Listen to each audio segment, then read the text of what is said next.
हाल है, कमाई 98, खर्चा रुपया।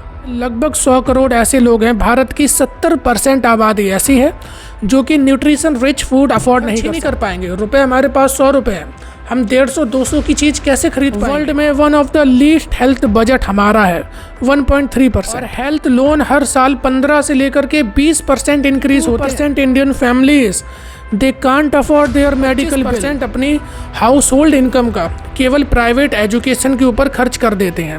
लेकिन 75% पेरेंट्स ऐसा बताते हैं कि उन्होंने लोन लिया है अपने बच्चों की पढ़ाई के लिए। अगर हम इस लो इनकम को हाई इनकम में तब्दील कर देते हैं तो ये पूरी कंट्री की जो हमारी ग्रोथ है अपने आप बेहतर हो जाएगी। 15% की ऐसी पॉपुलेशन है जो कि महज 5,000 रुपये कमा पाते हैं महीने के, और हमारी कंट्री में जो पॉवर्टी रेट है वो 10% है। जब पेशेंट ऊपर निकल जाएगा तब उसकी अस्थियों का इलाज करवाएंगे। ये 20 से 25% आबादी ऐसी है जिसकी की इनकम नेगेटिव में जा चुकी है। पेपर पे पॉलिसी फॉर्मुलेशन कर लेते हो, लेकिन ज़मीनी स्तर पे वो कितनी इम्प्लीमेंट हो रही है उसकी मॉनिटरिंग डाटा आपके पास कुछ है भी या नहीं। 25% सीट जो कि प्राइवेट इंस्टीट्यूशन होते हैं उनमें भी रिजर्व रहेंगी इकोनॉमिकली वीकर सेक्शन के लिए। पहले तो ऐसे टीचर थे जो महीने में एक बार आते थे, रजिस्टर पे अपने साइन करके पूरे महीने की अटेंडेंस लगा करके चले जाते थे। सरकार अगर इन 2 सेक्टर को फ्री बना देती है और क्वालिटी को इम्प्रूव कर देती है तो मैं आपको लिख के देता हूँ आपके अच्छे दिन आ जाएंगे। 180 रुपये अगर तुम एक दिन में खर्च कर सकते हो तो तुम पॉवर्टी लाइन से ऊपर हो। ये सीधा सीधा इसका मतलब हुआ। ये कितनी घिनौनी बात है, लेकिन ये कहानी वास्तविकता पे आधारित है। ये कहानी हम सब की कहानी है, हम सब इस कहानी के मुख्य दर्शक हैं। अगर हमें सच में अपने देश को बेहतर बनाना है, सच में अपने देश को बदलना है, या फिर हमें अच्छे दिन देखने हैं, तो ये वीडियो एंड तक वॉच करना। समझ में आ जाएगी कि सरकार को किन सेक्टर पे काम करने की ज़रूरत है। उसके पीछे एक लॉजिक रीज़न भी मैंने दिया है।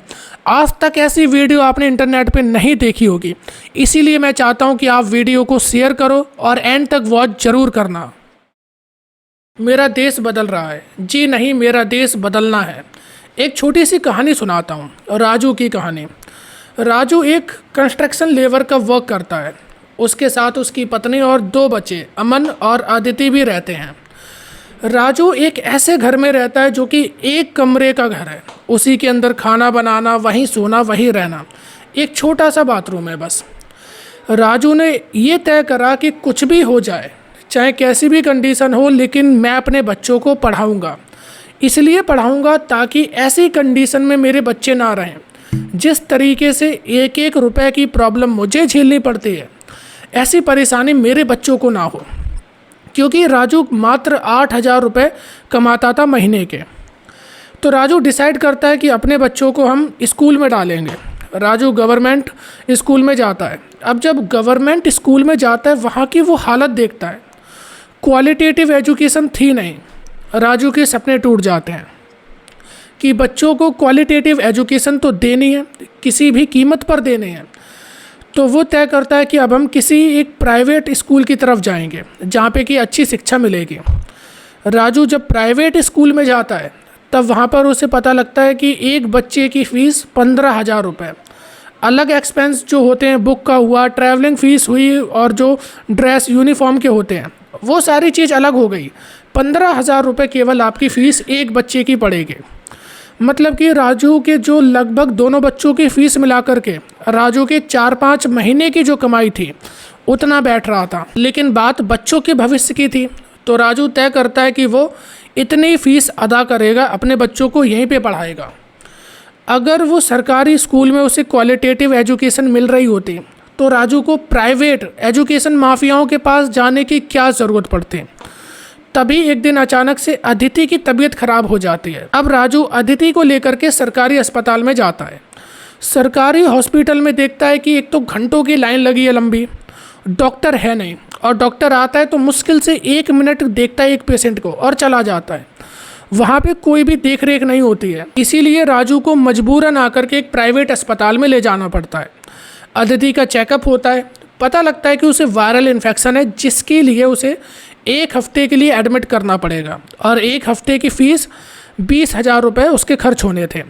अब राजू के पास इतने रुपए थे नहीं, लेकिन कौन सा पेरेंट्स, कौन से माँ बाप अपने बच्चों को ऐसी कंडीशन में छोड़ सकते हैं।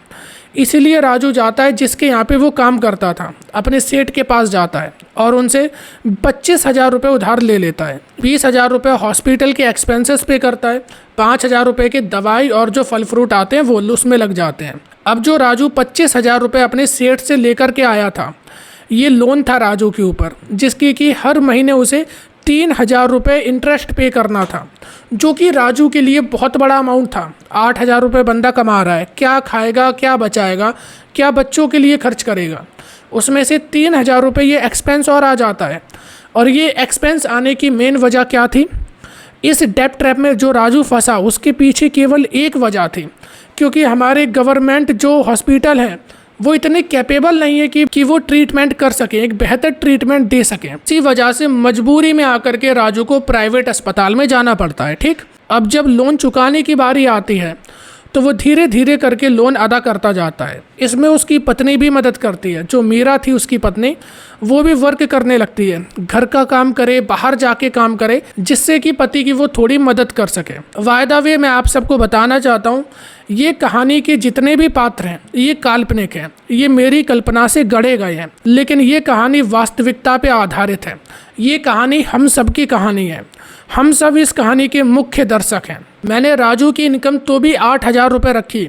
भारत में 15% ऐसे लोग हैं, 15% की ऐसी पॉपुलेशन है जो कि महज 5,000 रुपये कमा पाते हैं महीने के। और हमारी कंट्री में जो पॉवर्टी रेट है वो 10% है। और उसे आंकने का क्या तरीका है कि अगर आप $2.15 एक दिन में खर्च करने के लायक हो, मतलब कि 180 रुपये अगर तुम एक दिन में खर्च कर सकते हो, तो तुम पॉवर्टी लाइन से ऊपर हो।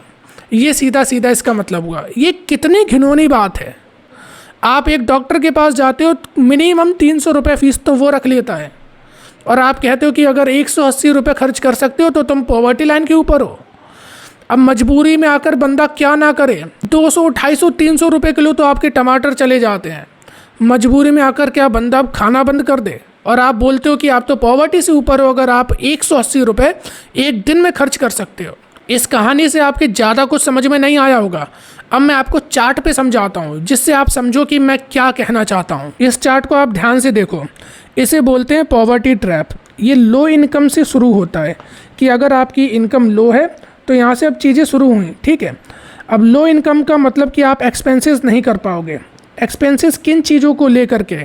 आप हेल्थ और एजुकेशन पे खर्च नहीं कर पाओगे। इन्हीं की हमने राजू की कहानी में बात करी थी। अब अगर बंदा अपनी हेल्थ पे और एजुकेशन पे खर्च नहीं कर पाएगा तो वो अच्छा ह्यूमन रिसोर्स कैसे बन पाएगा? अब जब हमारे पास किसी चीज़ को भी लेकर के ट्रेनिंग नहीं होगी, एजुकेशन नहीं होगी, तो कल को हम कैसे अपलिफ्ट कर पाएंगे? क्या राजू के लड़के को और उसकी लड़की को अगर ट्रेनिंग नहीं मिली, अच्छी एजुकेशन नहीं मिली, तो वो कल को राजू की तरह एक मज़दूर बनकर नहीं रह जाएंगे? इस बात को हमें सोचना होगा। अब जब क्योंकि हमारी एजुकेशन और हेल्थ केयर पे कोई भी ध्यान नहीं, वो ख़राब है और हम उस पर खर्च नहीं कर सकते क्योंकि हमारी इनकम भी कम है, तो हमारा ह्यूमन कैपिटल, हमारा डेवलपमेंट नहीं हो पाएगा, जिससे कि हम कुछ अच्छा नहीं कर पाएंगे, प्रोडक्टिविटी हमारी नहीं हो पाएगी, हम भी मज़दूर बनकर रह जाएंगे। उसकी वजह से फिर लो इनकम पे आ गए, घूम फिर के दोबारा से लो इनकम। अब अच्छा, अगर लो इनकम होगी तो आप सेविंग नहीं कर पाओगे, बचाएं क्या और खाएं क्या, वही बात है। अब सेव कहाँ से करें जब रुपए इतने हमारे पास हैं? यहाँ तो खुद कर्जा लेकर के काम चल रहा है, तो यहाँ पे सेविंग आपकी नहीं हो सकती। सेविंग नहीं होगी तो आप इन्वेस्टमेंट लो कर पाओगे। जैसे कि ये जो हेल्थ और एजुकेशन था, ये भी एक प्रकार की इन्वेस्टमेंट होती है, और भी एसेट होते हैं, आपके शेयर होते हैं इन्वेस्ट करने को। आप इन्वेस्टमेंट चीज़ें खरीद नहीं पाओगे, ठीक। अब जब चीज़ें नहीं खरीद पाओगे, आपकी इकोनॉमी कैसी चलेगी? इकोनॉमी ख़त्म हो जाएगी। इकोनॉमी ख़त्म तो आपकी दोबारा से लो इनकम। अब इस लो इनकम के जाल को हमें तोड़ना है।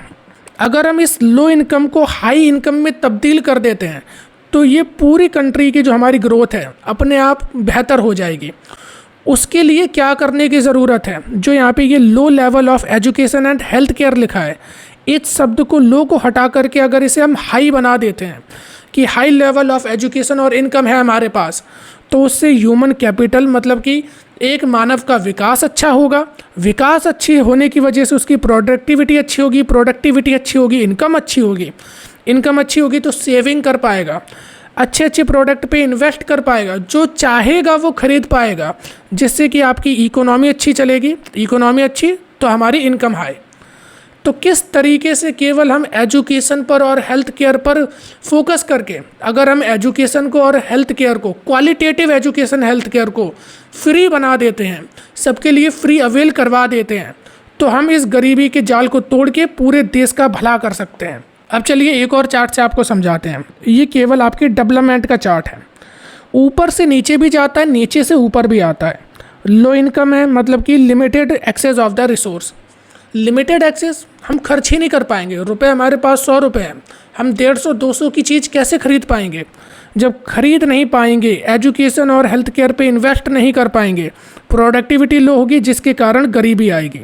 इसे उल्टा भी कर सकते हैं, गरीबी है, अब जब गरीबी है तो हमारी प्रोडक्टिविटी लो होगी, हेल्थ केयर और वो सब हमारा ख़त्म है, लिमिटेड रिसोर्स हैं, जिसके कारण कि हमारी लो इनकम है। तो केवल हमें क्या करने की ज़रूरत है? हेल्थ केयर और एजुकेशन पे काम करने की ज़रूरत है। सरकार अगर इन दो सेक्टर को फ्री बना देती है और क्वालिटी को इम्प्रूव कर देती है, तो मैं आपको लिख के देता हूँ, आपके अच्छे दिन आ जाएंगे। तो आज के केवल हमारे दो मेन मुद्दे हैं, एक तो हमारी एजुकेशन के ऊपर हमें बात करना है, और दूसरा हेल्थ केयर के ऊपर, कि इसमें हम क्वालिटी को कैसे इम्प्रूव कर सकते हैं, और क्वालिटी के साथ इसे हमें फ्री बनाना है, अफोर्डेबल भी नहीं, मैं फ्री की बात कर रहा हूँ।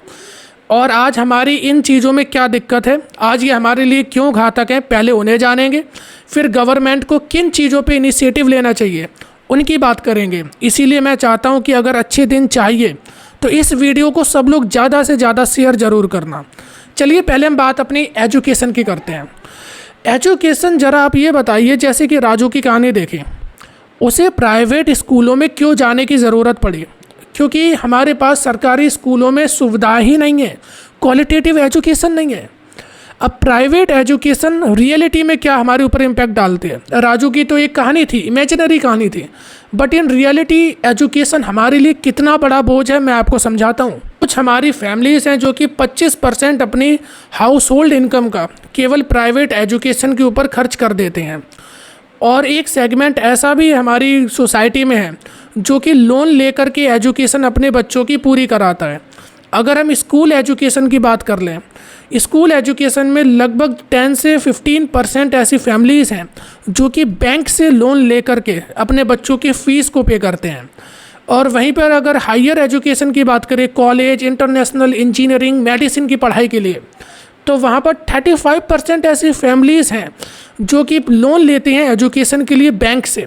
ये तो वो डेटा हमारे पास है जो कि हमें बैंक से मिल रहा है, लेकिन 75% पेरेंट्स ऐसा बताते हैं कि उन्होंने लोन लिया है अपने बच्चों की पढ़ाई के लिए।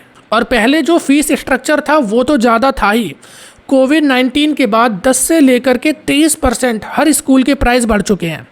और उसके भी बाद जो कुछ हायर लेवल के स्कूल हैं वो 40 से लेकर के 50% तक अपने जो फीस स्ट्रक्चर है उसे बढ़ा चुके हैं।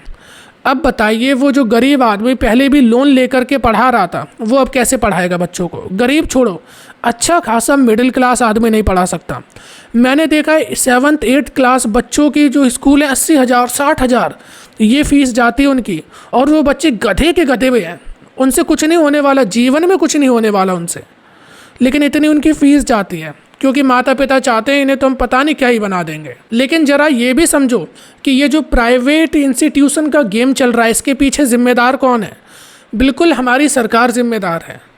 एजुकेशन को एक तो धंधा बना दिया, चलो ठीक बात है, लेकिन वो इतनी ज़्यादा महंगी हो गई कि आम आदमी तो उसे अफोर्ड ही नहीं कर पा रहा, उल्टा वो कर्जे में और दबता चला जा रहा है।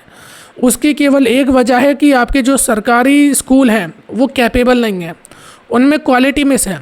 सरकारी जो आपके एजुकेशन सेंटर्स हैं उनकी सबसे बड़ी प्रॉब्लम जानते हैं आप क्या है? एक तो lack of staff, lack of infrastructure, और पुअर स्टाफ है हमारा। वहाँ पे कोई भी आप मॉनिटरिंग नहीं करते हो। सबसे बड़ी दिक्कत ये है, एक गांव में छोटा सा स्कूल बना है, ठीक है, बच्चे वहाँ पे जा रहे हैं, खेल रहे हैं, कुछ भी कर रहे हैं, ये ग्राउंड रियलिटी है। टीचरों को कोई मतलब ही नहीं। पहले तो ऐसे टीचर थे जो महीने में एक बार आते थे, रजिस्टर पे अपने साइन करके पूरे महीने की अटेंडेंस लगा करके चले जाते थे। अगर हम बायोमेट्रिक सिस्टम इंट्रोड्यूस कर दें डेली के लिए, तो क्या ये रोज़ काम पे आएंगे कि नहीं आएंगे? अगर केवल हम सरकारी स्कूल के मॉनिटरिंग के लिए कि टीचर डेली आ रहा है कि नहीं आ रहा है, उसके रेगुलेटिंग के लिए हर एक ज़िले में एक कमेटी बना दें, जैसे कि हेड कलेक्टर करे, और हर स्कूल में कैमरे लगवा दें, बायोमेट्रिक सिस्टम हो, तो क्या हम कंडीशन को दुरुस्त नहीं कर सकते हैं? और जो टीचरों की भर्ती होती है ज़्यादातर वो स्टेट गवर्नमेंट कराती हैं, वहाँ पे धांधली होती है। ऐसे ऐसे टीचर हैं जो अपना नाम तक नहीं लिख पाते हैं। ऐसे टीचर हैं जिन्हें कि अपने सब्जेक्ट में कुछ स्पेशलाइजेशन है ही नहीं, वो कुछ भी पढ़ाने में लगे हैं। क्या हम इसमें चेक एंड बैलेंस नहीं रख सकते? केवल हम अपने अगर सरकारी स्कूलों की क्वालिटी को दुरुस्त कर देते हैं, इंफ्रास्ट्रक्चर है हमारे पास, उसे हम थोड़ा और बेहतर बना सकते हैं, क्योंकि उसमें अभी कैपेसिटी उतनी नहीं है। मैं जिस स्कूल में पढ़ता था, प्राइवेट स्कूल था, मैं नाम नहीं बताऊंगा, एक एक क्लास के डी और ई तक सेक्शन होते थे। एक सेक्शन में 70 से 75 बच्चे भरे। अब बताओ, हर बड़े प्राइवेट स्कूल में 3 से 4 हज़ार बच्चे नॉर्मली मिल जाते हैं, लेकिन आपके सरकारी स्कूल में कितने बच्चे आते हैं? और अगर प्राइवेट इंस्टीट्यूशन को हम ख़त्म भी कर दें, क्या आपके सरकारी स्कूल इतने कैपेबल हैं कि वो इतने बच्चों को भर्ती कर सके, एडमिशन दे सकें? और राइट टू एजुकेशन आया था, जो कि आर्टिकल 21 के अंदर आता है, राइट टू लाइफ के अंदर आता है, ठीक है। उसमें एक चीज़ प्रावधान था कि 6 से लेकर के 14 साल के बच्चों को एक प्राइमरी एजुकेशन मिलना मैंडेटरी है। और उसमें एक और प्रावधान था, उसमें ये प्रावधान था कि 25% सीट जो कि प्राइवेट इंस्टीट्यूशन होते हैं उनमें भी रिजर्व रहेंगी इकोनॉमिकली वीकर सेक्शन के लिए। जो भी आपकी 8th क्लास तक के बच्चे हैं, क्योंकि 14 साल की उम्र होती है तो बच्चा 8-9 तक जा पाता है, ठीक है। तो 14 साल के बच्चे के लिए 6 से जो 14 साल का है, उस बच्चे के लिए 25% सीट आपकी हर स्कूल में रिजर्व रहेंगी। लेकिन बताइए कि हर स्टेट गवर्नमेंट ने उसके लिए क्या रूल बनाए, क्या लॉ बनाए, क्या मॉनिटरिंग करी? कुछ नहीं किया। और उसकी अवेयरनेस बिल्कुल है ही नहीं, कोई जानता ही नहीं है कि 25% सीटें ऐसे बच्चों के लिए फ्री हैं, और ना ही स्कूल उन्हें देना चाहता है। और अगर थोड़ी अवेयरनेस भी कर दो तो उसके लिए प्रोसेस इतना हार्ड कर देंगे कि आपको वो मिले ना मिले एक बराबर हो जाती है। तो गवर्नमेंट को ज़रूरत है कि आप पेपर पे पॉलिसी फॉर्मुलेशन कर लेते हो, लेकिन ज़मीनी स्तर पे वो कितनी इम्प्लीमेंट हो रही है उसकी मॉनिटरिंग डाटा आपके पास कुछ है भी या नहीं? अगर हम फ्री एजुकेशन कर देंगे तो कई ऐसे परिवार हैं जो कि इसकी एजुकेशन की वजह से कर्जे में दबे जा रहे हैं, वो उससे बाहर निकल के आएंगे, किसी और चीज़ पे खर्च कर पाएंगे, जिससे कि उनके बच्चों की ग्रोथ हो पाएगी। और ये लग रहा होगा कि भाई क्या ही बात बोल दी तुमने, अभी और बोलना है, सुनो। 30% ऐसे स्टूडेंट हैं जो कि माइग्रेट करते हैं गाँव से शहर की तरफ, पढ़ने के लिए शहर जा रहे हैं, वहाँ पे जाके किराए का कमरा लेकर के रहेंगे, वहाँ खाने की व्यवस्था करेंगे, और फिर स्कूल में मैं भी ऐसे ही पढ़ा हूँ। मैं भी गांव से माइग्रेट करके अपने डिस्ट्रिक्ट में गया, डिस्ट्रिक्ट जो सेंटर है वहाँ गया, वहाँ जाकर के पढ़ाई करी, किराए पे जाकर के रहा। बहुत एक्सपेंस होता है। अब परिवार कर्ज में जाएगा कि नहीं जाएगा बताओ? तो उसे बेहतर करने की क्या हमारे पास कंडीशन है कि हम अगर अपने गाँव में लोकल लेवल पे ही सिस्टम को दुरुस्त कर दें, एजुकेशन को दे दें, इंफ्रास्ट्रक्चर आज हमारे पास मौजूद है, बस क्वालिटी तो इम्प्रूव करनी है। और वो कैसे होगा? चेक और बैलेंस से होगा। गवर्नमेंट को केवल इतना ही करना है। अब जरा थोड़ा हेल्थ सेक्टर पे भी आ जाते हैं। जैसा कि राजू की कहानी में हमने देखा कि अदिति की जब तबीयत खराब होती है तो राजू पहले सरकारी में लेकर के जाता है, वहाँ पे जब क्वालिटेटिव मेडिकल केयर नहीं मिलती है तो मजबूरन उसे प्राइवेट में लेकर के जाना पड़ता है, जिसकी वजह से उसे कर्ज भी लेना पड़ता है। ये आपको लग रहा होगा कि ये कहानी है, but 62% Indian families they can't afford their medical bill, afford ही नहीं कर सकते, इतना महंगा आता है। और हेल्थ लोन हर साल 15 से लेकर के 20% इंक्रीज़ होते हैं। ये कैसे इंक्रीज़ हो रहे हैं? क्योंकि लोग बीमार हो रहे हैं, लोगों के पास रुपए है नहीं, और दूसरी तरफ 10% अप्रॉक्स मेडिकल इन्फ्लेशन होती है। हमारे देश में medical inflation 10%, food inflation 10%, income 3 से 5%, जो कि इन्फ्लेशन को बीट नहीं कर पा रही है। ओवरऑल इन्फ्लेशन 5%, मतलब कि ये वही हाल है, कमाई 98 खर्चा रुपया। यहाँ पे कुछ आ तो रहा नहीं और जाता ही जा रहा है, उसकी भी डाटा की बात करूँगा, लेकिन अभी यहाँ पे आओ। अब हेल्थ केयर सेक्टर को हम फ्री कैसे बना सकते हैं? पहली बात तो ये ज़्यादातर लोगों की जेबों पर प्रहार कर रहा है, तो उससे बचने का एक ही तरीका है, गवर्नमेंट को इनिशिएटिव लेना ही पड़ेगा। सबसे बड़ी दिक्कत lack of health care, lack of staff, lack of expert staff, full of corruption, ये सबसे बड़ी दिक्कत है हमारी। हॉस्पिटल में जाओ, पेशेंट होकर के वो घंटों लाइन में लगा है। डॉक्टर के क्लिनिक के बाहर बहुत लंबी लाइन लगी है, और जब डॉक्टर से चेकअप होता है मुश्किल से 1 मिनट मिल पाता है। गलती मैं उस डॉक्टर की भी नहीं देता, कितने पेशेंट चेक करेगा भाई ये बताओ। आपके पास स्टाफ नहीं है उतना कि आप देश की जनता को free qualitative health care provide कर सको। इसी वजह से वही डॉक्टर जो आपको सरकारी अस्पताल में चेक कर रहा था वो जाकर के अपनी प्राइवेट क्लिनिक खोलता है, वहाँ पर 500 रुपये फीस लेता है और लोगों को मजबूरी में आकर देने पड़ते हैं। और 63 परिवार ऐसे हैं जो कि लोन लेकर के अपना पे करते हैं मेडिकल बिल। ये कंडीशन है हमारी कंट्री की। आप रूरल हेल्थ केयर की बात करते हो, उसके नाम पे एक आपने कमरा बना दिया है, लेकिन कितनी इंस्पेक्शन होती है ये बताओ। वहाँ पर कितनी बार मेडिकल स्टाफ आपका आता है ये बताओ। उसका कोई भी डाटा आपके पास नहीं है। और जिस मेडिकल बजट को हम बढ़ाने की बात कर रहे हैं कि इंफ्रास्ट्रक्चर बने, नए स्टाफ की हायरिंग हो, तो सरकार पता क्या कर रही है, हर साल धीरे धीरे करके हेल्थ बजट को घटाती चली जा रही है। वर्ल्ड में one of the least health budget हमारा है, 1.3% ऑफ जीडीपी। इतना हम लेकर के बैठे हैं, जबकि हमें ज़्यादा स्पेंड करने की ज़रूरत है। मैं आपसे कह रहा हूँ केवल इन 2 चीज़ों पे वर्क करो, एजुकेशन और हेल्थ केयर। बाकी हर प्रॉब्लम आपकी अपने आप सॉल्व होती चली जाएगी। केवल आप ये देखो कि अगर 63% केवल हेल्थ की वजह से डेब्ट ट्रैप में फंस जाते हैं, हम उन्हें बचा सकते हैं अगर हम फ्री में और क्वालिटेटिव हेल्थ केयर उन्हें प्रोवाइड करते हैं। वो कैसे होगा? पहले तो आप ज़िले के अंदर हॉस्पिटल को बढ़ाइए, और हॉस्पिटल के अंदर भी बहुत सारी तो मशीनें ही नहीं है। बताओ, ये गवर्नमेंट हॉस्पिटल है, वो भी डिस्ट्रिक्ट का गवर्नमेंट हॉस्पिटल है, जिसमें बहुत सारी तो जांचें नहीं होती हैं। और सबसे बड़ी प्रॉब्लम तो ये गवर्नमेंट हॉस्पिटल की लाइट कटिंग बहुत बार होती है। बंदा गवर्नमेंट हॉस्पिटल में गया, लेकिन उसे अगर अपना कोई भी चेकअप कराना है मशीन पे, तो बाहर आसपास दुकानें होती है चेकअप वाली, वहाँ पर जाके कराए। ये कंडीशन आपने खड़ी कर दी आज। गवर्नमेंट हॉस्पिटल में हमारे पास दवाइयाँ अवेलेबल नहीं हैं, वो हमें बाहर से लानी पड़ती हैं। उसका बिल कौन भरेगा?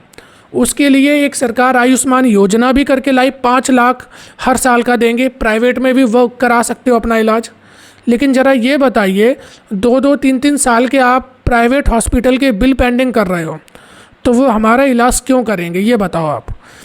1-1 महीने, 2-2 महीने तक की वेटिंग आ जाती है। जब पेशेंट ऊपर निकल जाएगा तब उसकी अस्थियों का इलाज करवाएंगे, ये बताओ आप हमें। ये तो चीज़ें हो गई जो गवर्नमेंट को करनी चाहिए। अब मैं आपके लिए बता देता हूँ, केवल हेल्थ केयर इतना नहीं होता कि दवाइयाँ खा लें, न्यूट्रिशन रिच फूड की भी ज़रूरत होती है। और भारत में लगभग 100 करोड़ ऐसे लोग हैं, भारत की 70% आबादी ऐसी है जो कि न्यूट्रिशन रिच फूड अफोर्ड नहीं कर सकते, जिसकी वजह से कई डेफिशिएंसीज हमारे शरीर में आ जाती हैं। आगे चल कर के वो कई भयानक बीमारियां भी बनती हैं। और ऐसे इन्वायरमेंट में रहना जहाँ पे कि बहुत ज़्यादा पॉल्यूशन है, वो तो आपके लिए जानलेवा है ही। दिल्ली का भी देखो कि अगर आप दिल्ली में अपनी ज़िंदगी गुजारते हो तो मान लो कि आप अपनी ज़िंदगी के 11 से 12 साल गंवा चुके हो। तो इसीलिए मैं गवर्नमेंट से ये दरख्वास्त करना चाहूँगा कि जो आप 80 करोड़ लोगों को राशन देते हो, अच्छी स्कीम है, लेकिन इस स्कीम का एक एंड भी तय कर लो कि कब तक देते रहोगे। कहीं ये एक फ्रीवीज बनकर ना रह जाए कि आप फ्री में दे रहे हो, लेकिन उसके साथ आप एजुकेशन और हेल्थ पे भी अच्छा फोकस कर लो। एक जनरेशन ऐसी आएगी, केवल एक जनरेशन ये ऐसी होगी जो गरीबी में जिएगी। इसके बाद भारत एक विकसित भारत बन जाएगा, इसकी गारंटी मैं देता हूँ। अभी आपने एजुकेशन का देखा कि एजुकेशन लगभग 30 से 50% महंगी हो चुकी है। और अगर हम मेडिकल सेक्टर की बात करें तो वो भी हर साल 10% की ग्रोथ दिखा रहा है। ग्रोथ किस में? कि चीज़ें महंगी हो रही हैं इन्फ्लेशन में। ऑल ओवर जो हमारा इन्फ्लेशन है वो भी 5 से 6% कुछ है। और जो हमारा फूड इन्फ्लेशन है वो हमारा 10% के करीब है। फूड इन्फ्लेशन ऐसी चीज़ है कि लोग अपने घर में टमाटर सब्जी नहीं खा पाते हैं जब उनके प्राइस बढ़ जाते हैं। अब बताइए इससे ज़्यादा बेकार कंडीशन और क्या होगी। और हम बोलते हैं कि अगर आप 180 रुपये खर्च कर सकते हो तो आप अमीर हो। ये कोई बात होती है जनाब? अभी आपने ये सारे डाटा देखे कि महंगाई कितनी बढ़ती जा रही है, और पता है हमारी इनकम कितनी बढ़ रही है? 6 से 7%। अर्बन एरियाज़ में 8 से 10% बढ़ रही है, रूरल एरियाज़ में 4 से 6% बढ़ रही है, और केवल 1% ऐसी पॉपुलेशन है जो कि 15 से 20% की ग्रोथ कर पा रहा है इनकम के मामले में। और जबकि हमारी 50% वर्कफोर्स ऐसी है जो कि मात्र 3 से 5% ग्रोथ कर पा रही है। मतलब कि इन्फ्लेशन को भी बीट नहीं कर पा रहे। ये तो कुछ नहीं, अभी और बताता हूँ। हमारे भारत की 20 से 25% आबादी ऐसी है जिसकी की इनकम नेगेटिव में जा चुकी है। मतलब कि आमदनी 98, खर्चा रुपया। इतना कमा रहे, गवा इतना रहे हैं। कुछ नहीं बच रहा हाथ में, लोन लेना पड़ रहा है, ये हालत हो चुकी है। और पता है ये सारी चीज़ें किन लोगों के साथ में हो रही हैं? जो लोग इनफॉर्मल सेक्टर में वर्क करते हैं, जिसे सरकार रेगुलेट नहीं करती, जो कि हमारी कंट्री का 80 से 90% वर्क फोर्स है, वो धीरे धीरे करके ख़त्म होते जा रहे हैं। उनकी इनकम में पॉजिटिविटी नहीं आ रही और दूसरी तरफ महंगाई बढ़ती जा रही है। अब मैंने आपको बता दिया कि किस तरीके से हम गरीबी को ख़त्म कर सकते हैं, केवल हेल्थ केयर एजुकेशन पे ध्यान दे करके। यही 2 तरीके, सरकार वर्क करेगी तो पॉवर्टी से बाहर आएंगी चीज़ें, गरीबी से हम ऊपर आएंगे और इससे बहुत सारी चीज़ें अपने आप ठीक हो जाएंगी। जो नक्सलवाद, टेररिज्म बढ़ता है ना, या यूथ जो प्रोटेस्ट करता है, ये हर चीज़ अपने आप ठीक हो जाएगी। इनके हाथ में जब रोज़गार होगा तो ये पत्थर नहीं उठाएंगे, ये काम करेंगे चुपचाप बैठ करके, कोई भी इन्हें भड़का नहीं पाएगा, क्योंकि इन्हें अपनी परिवार की जिम्मेदारी समझ में आएगी तब। और इसमें मैं एक चीज़ और ऐड करना चाहता हूँ कि हमें अपना गवर्नेंस दुरुस्त करना पड़ेगा। वुमेंस के लिए हमें ऐसा इन्वायरमेंट बनाना पड़ेगा जहाँ औरतें सेफली तरीके से वर्क कर सकें। ऐसा होता है कि एक काम के आदमी को ज़्यादा रुपए मिलते हैं, औरत को कम मिलते हैं। इसे ख़त्म करना पड़ेगा। जब हम सेफ वर्क कल्चर लाएंगे कि वुमेन चाहे रात में भी काम कर रही है, कोई फ़र्क नहीं पड़ रहा, जैसे आदमी वैसे औरत, तब हमारी इकोनॉमी दुगनी रफ्तार से ग्रोथ करेगी, हर घर दुगनी रफ्तार से चलेगा। ये हमें करने की ज़रूरत है आज। अब वीडियो के आखिरी में आपको एग्जांपल दे देता हूँ। साउथ कोरिया एक समय पर लो इनकम कंट्री होते थे, उसने केवल और केवल अपने एजुकेशन के दम से, स्किल लर्निंग के दम से आज वो one of the developed country है। और चाइना की हम इतनी बातें करते हैं तो चाइना ने सबसे ज़्यादा अपने इंफ्रास्ट्रक्चर पर और मैन्युफैक्चरिंग पर फोकस करा, जो कि अब अपॉर्चुनिटी निकल चुकी है, अभी भी है। जैसे कि सिंगापुर ने केवल अपना इंफ्रास्ट्रक्चर अच्छा करा और अपने लॉ को ऐसा बनाया कि बिजनेस वहाँ पर बड़ी ईजी तरीके से करा जा सके। तो आज देख लो सिंगापुर कितने ऊपर पहुँच चुका है। और जो हमारी नॉर्डिक कंट्रीज़ हैं, जैसे कि डेनमार्क हो गया, नॉर्वे हो गया, इन्होंने अपनी सोशल एक्टिविटीज़ को शुद्ध करा, सोशल रिफॉर्म करे, जिसकी वजह से इनकी इकोनॉमी बेहतर हो गई। अगर हम भी इन चीज़ों को अपने ऊपर इम्प्लीमेंट करेंगे तो हम भी एक बेहतर भविष्य देख पाएंगे।